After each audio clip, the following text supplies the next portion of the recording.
Oh là là, ça fait longtemps que je vous ai pas vu, j'ai énormément envie de vous faire la bise. Et là, ça se trouve, à travers votre écran, vous avez la flemme de me faire la bise. Et moi, je vais être la forceuse qui va faire la bise à tout le monde dans le groupe. Je suis ce genre de personne.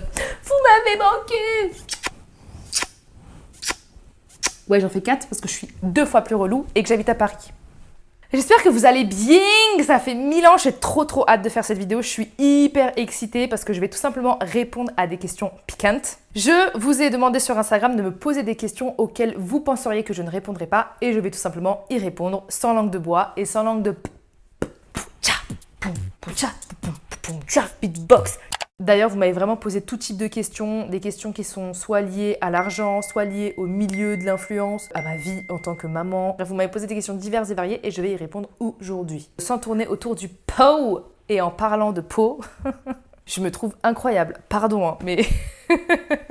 La transition est juste parfaite. En parlant de peau, cette vidéo est sponsorisée par la marque Typologie. Vous savez, c'est une marque qui me suit depuis des années, que j'adore, que j'approuve et que vous aussi vous approuvez parce qu'à chaque fois vous me demandez des codes promo, sachez qu'à la fin de cette vidéo, il y a une offre. Donc je vais vous parler de la toute nouvelle routine CBD. Et là, vous allez me dire, mais quoi, Chéra? Qu'est-ce que c'est? What is that? Dis-moi tout. Les gars, j'ai testé ces produits en avant-première dans leurs locaux. Je peux vous dire que c'est Pépite de chez Pépite. Bon, comme vous le savez, Typologie, c'est une marque de soins qui est vegan, cruelty free. Leurs produits, ils sont formulés et fabriqués en France. J'ai même été dans leur labo. Il ne peut pas y avoir plus de transparence, vraiment. Leur but, c'est vraiment de garder que l'essentiel des produits. Vous voyez, même leur packaging est hyper simple. Et d'ailleurs, leur contenant, il est recyclé et recyclable. Enfin bref, zéro faute. Donc, pour vous parler de la nouvelle gamme CBD, c'est une gamme qui me correspond particulièrement. Pourquoi? C'est vraiment une routine qui est faite pour les peaux qui ont tendance à rougir, les peaux qui sont asséchées. Je ne sais pas si vous connaissez les vertus du CBD, mais c'est vraiment des vertus qui sont anti-inflammatoires. Et c'est scientifiquement prouvé d'ailleurs. Attention de ne pas confondre CBD et THC, parce que c'est complètement différent et ça n'a rien à voir. Le CBD n'a aucun effet psychotrope. Voilà, juste pour vous dire, to let you know. C'est une routine qui convient à tous les types de peau. Du coup, pour commencer, moi ce que je vais faire, c'est que je vais appliquer le masque qui est juste là, qui est un masque pommade. Je l'adore, pourquoi? Parce que vraiment quand on le pose, on a cette sensation justement de confort immédiat. Parce que vraiment, c'est apaisant, je trouve, immédiatement. En tout cas, moi quand j'ai testé. Je vais venir appliquer le masque juste ici et je vais répondre à vos questions du coup. Mais avant ça, je vais me laver le visage avec leur savon Palmarosa que j'aime trop. Il est vraiment trop bien. J'ai prévu un petit peu d'eau pour que vous voyez ici, MDR. J'adore. J'ai tout prévu. J'ai vraiment voulu faire la youtubeuse à l'ancienne là, vraiment très beauté, vous voyez. Bon, je vais me rincer le visage, je reviens. Ah, me voilà pure. Donc je vais venir appliquer le masque juste ici et je vais répondre à vos questions. Que penses-tu de ces nouvelles lois sur les influenceurs, donc du coup sur ton métier? Oh waouh! Qu'est-ce que j'en pense? Je trouve ça génial et je me dis vraiment, il était temps. Il était temps que ça change, il était temps qu'il y ait justement des lois. Il était temps aussi que ce métier-là soit considéré, puisqu'il était longtemps pas considéré comme un métier en réalité. Je trouve ça vraiment bien aussi tout ce qui se passe autour des arnaques, etc. et tout, parce que ça a beaucoup trop duré ce genre de choses sur les réseaux sociaux. Ah oui, je vais me faire un thé. J'ai prévu de me faire un thé. Il fait 40 degrés, la meuf est en peignoir. D'ailleurs, je crève de chaud, je vais peut-être bientôt l'enlever. Et elle va se faire un thé chaud, vous voyez. J'adore le mood. C'est tout ce dont j'avais besoin aujourd'hui, vraiment, je vous jure. Par contre, je pense littéralement que je vais enlever mon peignoir. Vous allez m'excuser. Pourquoi je m'excuse? Des fois, j'ai vraiment l'impression de m'excuser d'être là et de m'excuser d'exister, alors que je devrais... C'est pas grave, Chéra. Bref, pour revenir à la question, je trouve que c'est vraiment bien. Je trouve qu'il y avait des personnes qui se permettaient d'avoir très peu de transparence quant à leur partenariat, etc. Je trouve qu'il y en a qui faisaient tout et n'importe quoi aussi pour l'argent, parce qu'il y a vraiment des gens qui font ce métier essentiellement pour l'argent, et c'est très bien, mais qu'ils le fassent bien dans ces cas-là. Surtout en ne bernant pas les gens qui les regardent, en respectant les communautés qui les regardent et qui font les personnes qu'elles sont aujourd'hui, parce que je trouvais que c'était vraiment crapuleux de faire ce genre de placement de produits ignoble. Donc pour moi, c'est vraiment normal de dire, écoutez les gars, c'est un partenariat, c'est un placement de produit. Il n'y a rien de mieux que la transparence envers les gens qui te regardent et il n'y a rien de mal en fait. Et surtout si tu parles à ta communauté en disant que faire des placements de produits, il n'y a rien de mal, parce qu'à un moment donné c'était très mal vu aussi, je me souviens en 2016 etc. et tout, c'était vraiment très mal vu de faire du placement de produit et je sais pas pourquoi. Après j'ai pu voir sur les réseaux sociaux qu'on disait oui mais du coup on mélange tous les influenceurs, tous les créateurs de contenu, alors que c'est que les créateurs de contenu en gros télé-réalité qui font ce genre de choses là etc. et tout. En fait on est tous créateurs de contenu, contenu, peu importe. Créateur de contenu, ça passe de créer du contenu sur mime et créer du contenu genre ultra tech. On n'est pas obligé de pointer du doigt l'autre. Cette catégorie de personnes-là, elle a fait de la D, moi je suis incroyable, machin, etc. Enfin, j'ai pas trop aimé la différenciation à partir du moment où toi, ta communauté, elle sait que tu fais pas n'importe quoi sur les réseaux sociaux. Après, je trouve que le milieu de l'influence, de la création de contenu et de tout ce qui est digital, elle devrait aussi être légiférée, etc. au-delà de l'influenceur même, mais aussi à travers les marques, à travers tout l'écosystème en fait qui constitue la communication sur la plateforme digitale en fait. Il devrait aussi y avoir beaucoup plus de lois par rapport justement au harcèlement en ligne. Et je parle pas que des influenceurs, je parle de tout le monde en fait. Et je trouve que c'est bien d'avoir commencé par ça parce qu'il y avait vraiment des dérives qui étaient horribles. Mais il faut aussi se pencher sur d'autres choses liées au milieu de l'influence qui pourraient être légiférées entre grandes guillemets. Moi je sais que la dernière fois j'avais parlé à YouTube et je leur avais dit que tout ce qui était harcèlement en ligne, etc., il fallait vraiment qu'il y ait un encadrement par rapport à ça parce que ça ruine la santé mentale des personnes qui postent sur internet. Parce que maintenant il n'y a pas que les créateurs de contenu qui postent sur internet. Et je parle même de TikTok, etc. et tout. C'est un bon début, mais il faut continuer. Voilà. Autre question, pour rester un petit peu dans le mood de ces questions-là, qui est combien gagnes-tu? Alors MDR. Là, c'est des questions croustillantes, piquantes. Et je me devais de la mettre, cette question-là, parce que je pense que c'est une question qu'il y a beaucoup de gens qui veulent savoir ce genre de choses-là. Et j'ai dit que je répondais sans langue de bois, et j'ai dit que je répondais sans langue de... Mais je n'aime pas donner des chiffres. Je suis pas hyper à l'aise avec ça. Vous pouvez dire, oui, mais la mentalité américaine, on dit les chiffres, machin, t'as dit que tu parlais français et tout, machin. Ça me met pas à l'aise, mais ça me dérange pas d'en parler, en fait. Je suis pas à l'aise avec le chiffre, je suis pas à l'aise avec ce genre de choses-là. Ça me met inconfortable, mais vous avez même pas idée à quel point. Mais je vais ajouter une autre question qu'on m'a posée et qui je trouvais était plus subtile dans la manière d'être posée et qui pouvait justement parler d'un axe qui était un petit peu plus psychologique autour de ça et qui est, je trouve, un petit peu plus pertinent dans le sens où c'est que peux-tu dire du changement, de l'évolution de ta vie, que tu es passé de, en gros, ta vie d'avant à une vie aisée, riche. J'ai aucun mal à dire que oui, aujourd'hui, je suis une femme riche, je suis extrêmement heureuse de le dire. Ça me met même limite les larmes aux yeux de le dire. Et ma vie, elle a changé considérablement. Dans le sens où, moi, de base, j'étais vendeuse de chaussures. Si vous me connaissez déjà de base, je pense qu'il y en a plein qui me connaissent depuis que j'étais dans ma chambre de bonne, 9 mètres carrés, sans chiottes pendant 3 ans. Enfin bref, je viens pas d'un milieu favorisé. Je dirais pas que je viens d'un milieu qui est défavorisé. Ma mère, elle nous a élevés seuls. Elle travaillait à l'usine et tout. Enfin bref. Donc, passer de vendeuse de chaussures au métier que je fais aujourd'hui et au mode de vie que j'ai aujourd'hui, franchement, c'est une grande fierté. Donc, oui, je gagne vraiment bien ma vie. Je suis propriétaire de plusieurs biens. Franchement, je pensais pas en arriver là où je suis aujourd'hui. En tout cas, même dans mes espérances de petite fille les plus hautes, c'était pas ce que je voyais parce que c'était pas ce que je pensais accessible de là où je venais en fait, on va dire. Et du coup ma vie elle a changé sur plein de choses et en même temps ma vie elle a pas tant changé que ça, dans le sens où j'ai pas la prétention d'avoir 1001 assistants, j'ai pas quelqu'un qui me fait mes démarches, genre où je me dis peut-être d'autres personnes auraient un train de vie différent du mien. Moi ma vie elle a pas trop changé par rapport à ça parce que j'en ai pas forcément envie et parce que je suis bien dans ma vie comme ça. Je suis extrêmement heureuse aussi de rendre ma mère fière surtout. Et surtout Raph m'a dit que c'était hyper rare qu'il y ait des gens qui viennent du milieu dans lequel je viens aujourd'hui, surtout des femmes, et en venir là où elles sont aujourd'hui. Et que d'habitude, en fait, les gens riches, c'est des enfants de riches.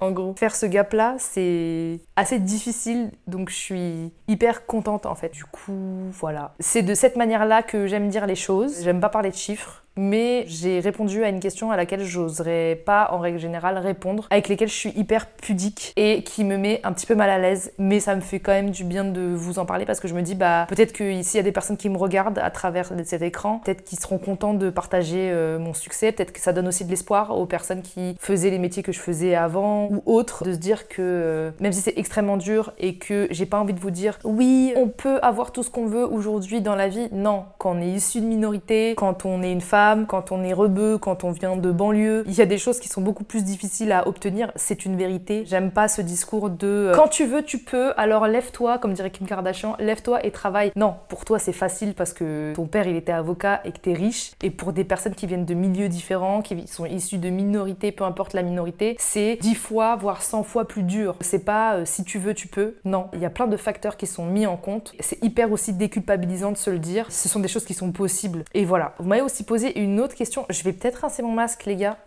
parce qu'il est tellement confortable que j'avais envie vraiment de le garder je sais pas combien de temps. Comme je vous l'ai dit, c'est une pommade. Et donc du coup, forcément, si c'est une pommade, bah je l'ai pas senti sur ma peau, il me pique pas ni rien. Je l'adore, vraiment. Hop, donc je vais le rincer. Purée, ça fait trop du bien.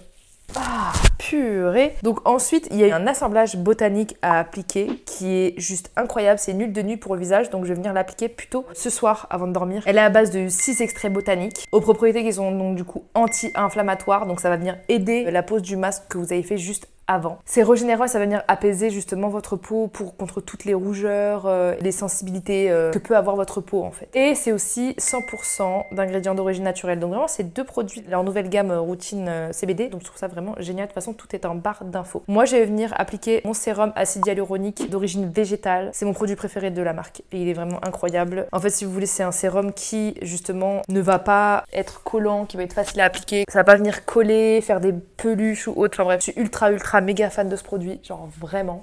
Autre question qui est la date du mariage. Écoutez, comme vous le savez, avec Raph, on a prévu de se marier. Mais on est extrêmement, out de tout ça. On est en mode, oui, ok, on a prévu de se marier, mais quand on ne sait pas. Ça se trouve qu'on va même pas se marier au final, t'imagines? Non, mais en gros, il a fait sa proposition, que j'ai accepté bien évidemment. On a envie de se marier, mais juste on sait pas quand. Ou on n'en parle pas. Même moi, j'en parle pas. Et on est en mode, bah écoute, on verra.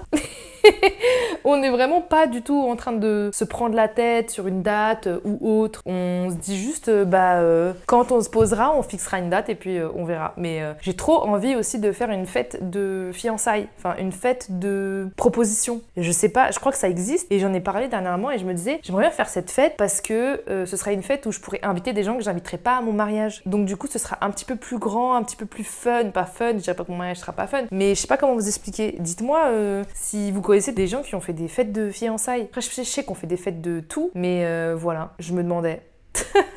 Alors, une question piquante à laquelle j'ai jamais voulu répondre de ma vie. Tu ne fréquentes plus le duo de l'époque. Il y a une période où je faisais des vidéos avec quelqu'un qui était dans ma classe à l'époque, de mon école de mode, et j'ai arrêté de faire des vidéos avec cette personne-là parce que on se parlait plus. Et vous m'avez beaucoup posé la question, oui, quand est-ce qu'il revient sur ta chaîne, etc. Et en fait, je me rends compte d'un truc, c'est ça le problème, quand tu commences à montrer quelqu'un de ton entourage sur les réseaux sociaux, quand tu montres plus cette personne, forcément tout le monde va te poser des questions pour savoir est-ce que tu parles encore à cette personne ou pas, etc. et tout. Et moi, comme il y a beaucoup de gens dans ma vie qui sont rentrés, qui sont sortis, soit parce que je l'ai voulu, soit parce que je l'ai subi. Ça fait que j'ai plein de questions de ce style-là en vrai. Mais non, du coup, je le fréquente plus du tout. Et en vrai, moi, les ressentis que j'ai pu avoir à une certaine période, je les ai plus parce que franchement, j'ai 30 ans et que j'ai plus le temps d'avoir des ressentis pour des histoires qui datent de quand j'étais jeune adulte. Mais ouais, je pense qu'il y a plein de gens qui étaient sur ma chaîne YouTube que vous avez vu de passage et que vous avez plus vu. Si vous les voyez plus, et des fois, ça arrive aussi que tu sois toujours en contact avec quelqu'un, juste tu fais plus de vidéos avec cette personne et juste t'as envie de vivre des vrais moments avec cette personne-là. Et voilà. Mais pour le coup, non, je le fréquente plus. Il n'y a pas que lui que je fréquente plus, il y a aussi d'autres personnes que je fréquente plus et qui étaient visibles sur cette chaîne. Mais voilà, ce sont des choses qui arrivent, j'en veux à personne. C'est juste la vie, quoi. Vous aussi, dans votre vie, il y a des gens qui ne partagent plus votre vie. Le truc, c'est juste quand tu montres les gens qui t'entourent sur les réseaux sociaux,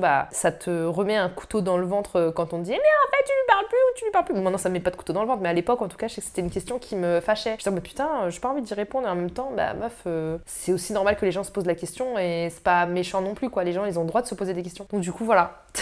Prochaine question, est-ce que tu es bisexuel ou pansexuel? Non, je suis hétérosexuel. Voilà, j'ai rien d'autre à dire dessus, j'ai répondu à la question. Alors, bébé numéro 2. Alors, j'ai pas envie de faire le tintamarre. Oui, mais une fois qu'on a un bébé, tout le monde nous demande bébé numéro 2. Non, la base de cette vidéo-là, c'était posez-moi des questions auxquelles je n'oserais pas répondre. Donc, j'ai tout accepté, il y a vraiment aucun souci à se faire. J'étais là pour écouter ce genre de questions. Bébé numéro 2, écoutez, je ne ferme aucune porte à rien. Comme je vous ai dit, comme bébé numéro 1, je suis ouverte... Là, vous me voyez, ça se trouve ouverte comme ça. Mais non, je suis ouverte à tout, je me pose pas de questions. J'ai plus envie de me poser des questions dans ma vie, de me dire ah, il faut faire ci, ou il faut que je fasse ça, ou alors il faut pas que je fasse ci, ou alors il faut pas que je fasse ça. Si ça vient, ça vient, si ça vient pas, ça vient pas, et c'est comme ça. Mais je suis pas dans le projet de je vis ma vie comme elle est, et si ça arrive, ça arrive. Voilà. Autre question, fais-tu vraiment des efforts écologiques? J'ai trouvé que c'était une bonne question et je trouve que je fais les efforts que j'ai envie de faire. Je vais pas être hypocrite, voilà. Je vais pas être hypocrite parce que pour arriver au bureau aujourd'hui, j'ai pris un taxi, voilà. On dirait que c'est une news de ouf que j'ai fait.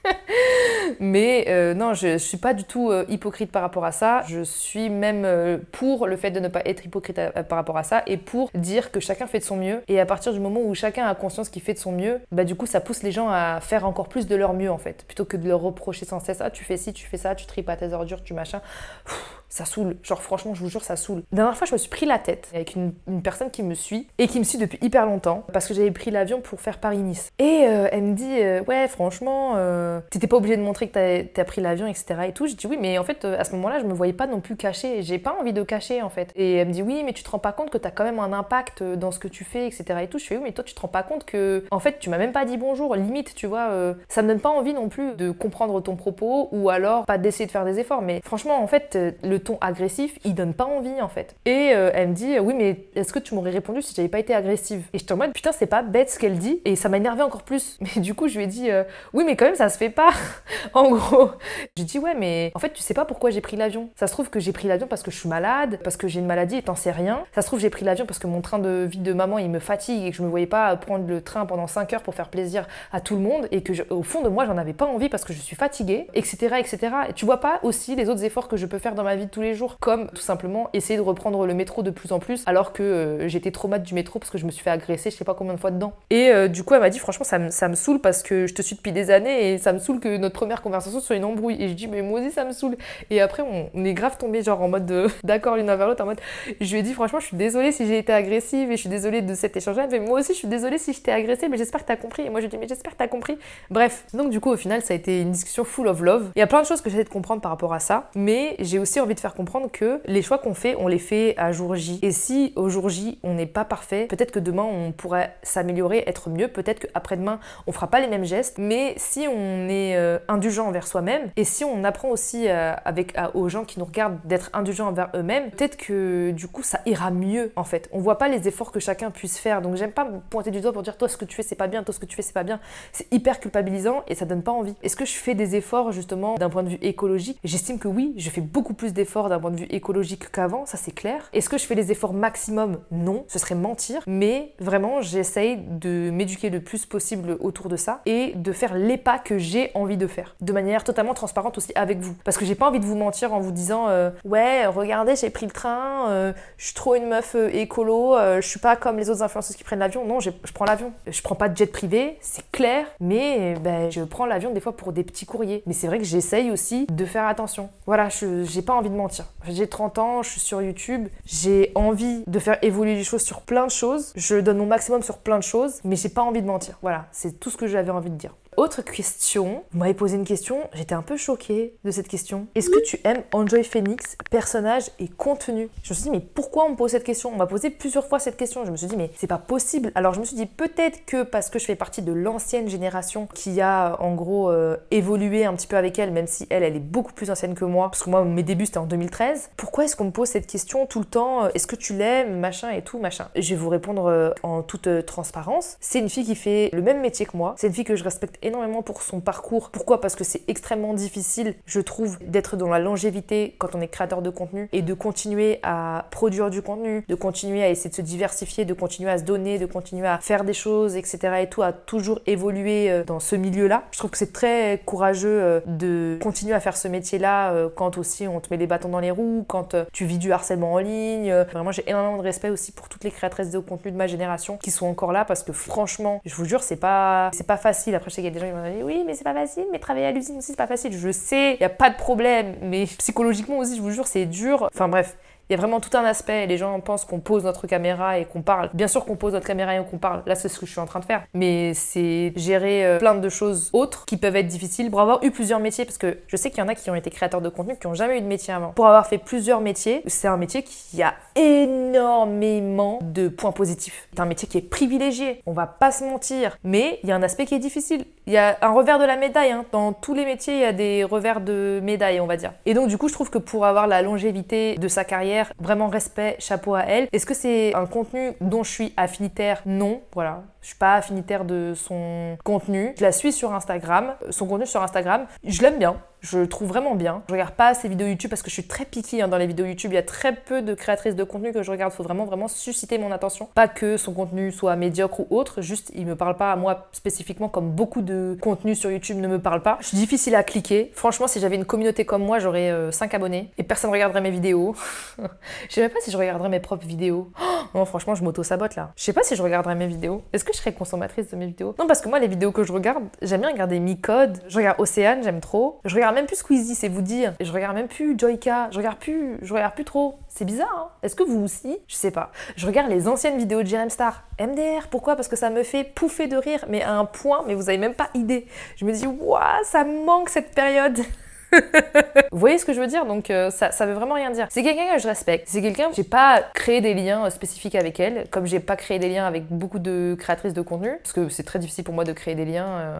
Mais j'ai aucune animosité envers cette personne, j'ai aucune animosité envers Enjoy Phoenix. Jamais de la vie je dirais ah je l'aime pas ou je sais pas quoi de manière totalement gratuite. Non, mais c'est quelqu'un que je respecte beaucoup pour son parcours. Voilà. J'ai pas compris pourquoi on m'a posé cette question en fait, mais j'étais obligée d'en parler. Une autre question, toujours un peu dans le même thème, qui est quelle est la dernière personnalité que tu as unfollow? Je trouve ça super intéressant comme question. Sans langue de bois, mais sans langue de parce que vraiment j'ai pas du tout envie qu'on pense que c'est méchant ce que je vais dire ou autre, et en même temps j'ai pas envie d'avoir la langue dans ma poche, parce que moi j'aime bien regarder les contenus des gens qui ont pas leur langue dans leur poche, et ça fait du bien des fois aussi de voir qu'on tourne pas autour du pot pour répondre à des questions. J'ai unfollow Kylie Jenner.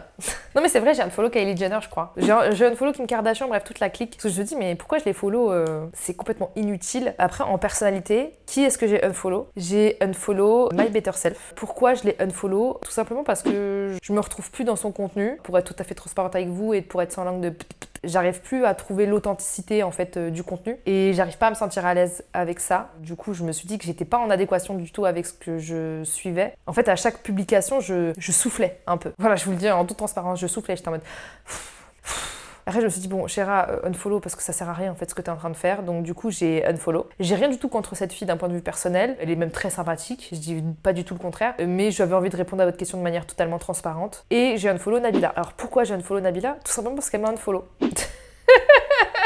Et peut-être que aussi Nabila m'a unfollow parce qu'elle souffle quand elle voit mon contenu. Peut-être que Nabila elle s'est dit je trouve plus cette meuf aussi authentique qu'avant, je l'unfollow. J'en sais rien, et elle a grave le droit en fait. Franchement, je me suis un peu remise en question en mode mais pourquoi elle m'a unfollow ça se fait pas, je l'aime bien et tout, je la followais et tout. Du coup j'ai pris le seum, enfin j'ai pas pris le seum, si j'ai pris le seum. Voilà, on a dit pas de langue de bois. J'ai pris le seum, je l'ai unfollow. J'ai dit bah moi aussi je t'unfollow.